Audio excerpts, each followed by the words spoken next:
नमस्कार, आप देख रहे हैं ब्लैक एंड व्हाइट ब्रॉडकास्टर। मैं हूं पंकज पंडित। आज हम बात करने जा रहे हैं हिमाचल रोड ट्रांसपोर्ट कॉरपोरेशन यानी जिसे हम कहते हैं एचआरटीसी अपनी गाड़ी। एचआरटीसी पूरे प्रदेश का बोझ उठाती है, पूरे प्रदेश को एक जगह से दूसरी जगह ले जाती है, लेकिन एचआरटीसी का बोझ उठाने को कोई भी तैयार नहीं होता है। बेचारा ड्राइवर सारे दिन गियर बदलता है, लेकिन उनका गियर बदलने के लिए कोई भी सरकार तैयार नहीं होती है। एचआरटीसी का दुर्भाग्य ही कहिए कि सबसे बड़े कद्दावर मंत्री जो हैं उन्होंने एचआरटीसी का दायित्व संभाला है। वो चाहे जीएस बाली हो, वो चाहे महेंद्र सिंह ठाकुर हो, वो चाहे किशन कपूर हो, वो चाहे विक्रम ठाकुर हो। इनके चेहरे बड़े थे, नाम बड़े थे, लेकिन एचआरटीसी के कर्मचारियों के हालात जो है वो सुधरते नजर नहीं आए। और अब सुख की सरकार आई तो एचआरटीसी के सामने दोहरी खुशियां नजर आई। एक तरफ तो चालक का बेटा जो है उसके हाथ में सत्ता आई यानी सुखविंदर सिंह सुक्खू, जिनके पिता जो है वो एचआरटीसी में चालक रहे हैं। वहीं पहली बार उप मुख्यमंत्री के हाथ में एचआरटीसी की कमान दी गई, यानी उन्हें लगा हमारा डबल बोनस मिलेगा और एचआरटीसी की गाड़ी जो है वो सर पर दौड़ेगी। गाड़ी दौड़ना तो दूर रही, आज के दौर में सबसे अधिक हड़तालें जो हैं वो एचआरटीसी को करनी पड़ रही है। पेंशन के लिए पेंशनर सड़क पर है और अपने हकों के लिए कर्मचारी कोर्ट के चक्कर लगा रहा है।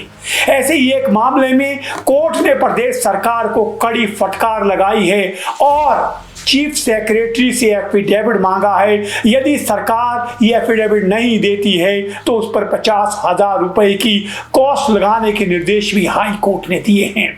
एचआरटीसी कर्मचारियों ने हिमाचल प्रदेश में वित्तीय लाभ ना दिए जाने को लेकर के अवमानना याचिकाएं कोर्ट में दायर की थी और इसी की सुनवाई के दौरान कोर्ट ने कड़ा निर्देश देते हुए सरकार को इस मामले में गैर सीरियस बताते हुए चीफ सेक्रेटरी से इस मामले में एफिडेविट मांगा है। न्यायाधीश गुरमीत सिंह संगावालिया और न्यायाधीश जियालाल भारद्वाज की खंडपीठ के समक्ष अनुपालना व अवमानना याचिकाओं की सुनवाई के दौरान परिवहन निगम की ओर से बताया गया पिछले 3 महीने में प्रार्थी कर्मचारियों को बकाये के रूप में 13 करोड़ रुपए की रकम जारी की गई है। इससे लगभग 634 लोग शामिल हैं।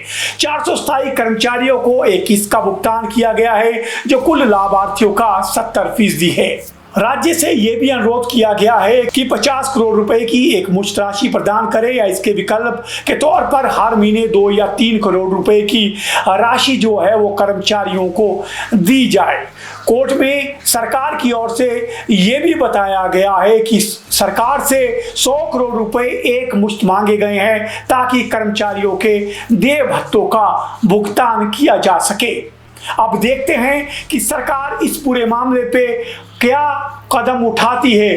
क्या एचआरटीसी कर्मचारियों को न्याय मिलेगा या उन्हें एक बार फिर से सड़कों पर और कोर्ट के चक्कर लगाने को मजबूर होना पड़ेगा। हालांकि बतौर विपक्ष के नेता मुकेश अग्निहोत्री जिस तरह से विपक्ष के नेता के रूप में विधानसभा के अंदर और बाहर गरजते थे, क्या वो गरज सरकार में धीमी पड़ गई है या उन्हें अब एचआरटीसी के कर्मचारियों का दर्द नजर नहीं आता है। लेकिन सबसे बड़ा सवाल जो सबको मंजिल पे पहुंचाते हैं, आखिर वो एचआरटीसी कब मंजिल पे पहुंचेगी और वो चालक जिसके सहारे यात्री अपना सफर तय करते हैं, क्या वो इसी तरह से बेसहारा रहेगा और रिटायर होने के बाद सड़कों पे 3-3 महीने के लिए अपनी पेंशन के लिए लड़ाई लड़ेगा। संवेदनहीन सत्ता है, भले ही चाहे कांग्रेस हो या भाजपा हो, मंत्री कोई भी हो, सरकार कोई भी हो,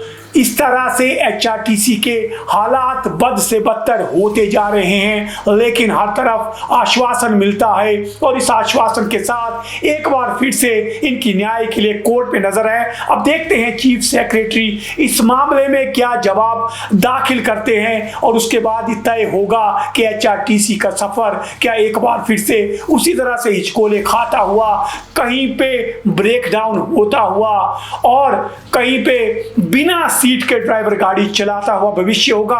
हाँ, आखिर में जरूर कह दूं, ये HRTC है। यहाँ एक वीडियो वायरल होता है, उसकी जांच बिठा दी जाती है, लेकिन कर्मचारियों के हितों की बात की जांच कोई नहीं करता। सवाल बड़ा है, जवाब कहीं नहीं मिल पा रहा है।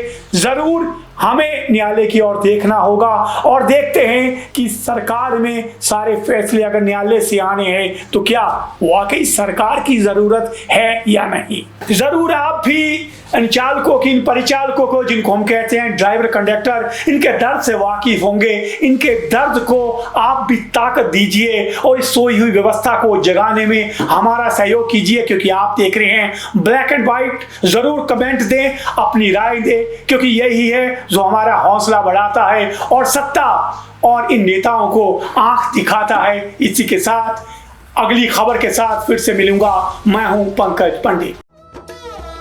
शिमला होटल, घर के बाहर घर जैसा अपनापन। अपने वेकेशंस को सुनहरी यादों में पिरोएं शिमला होटल के साथ। राजसी वैभव और राजस्थानी आव भगत, जो देगी आपको एक रॉयल फील। हिमाचल वासियों के लिए जयपुर में ठहरने का अपना hotel, Shimla hotel. Heritage above 1, हवा महल रोड, चांदी की टकसाल, जयपुर।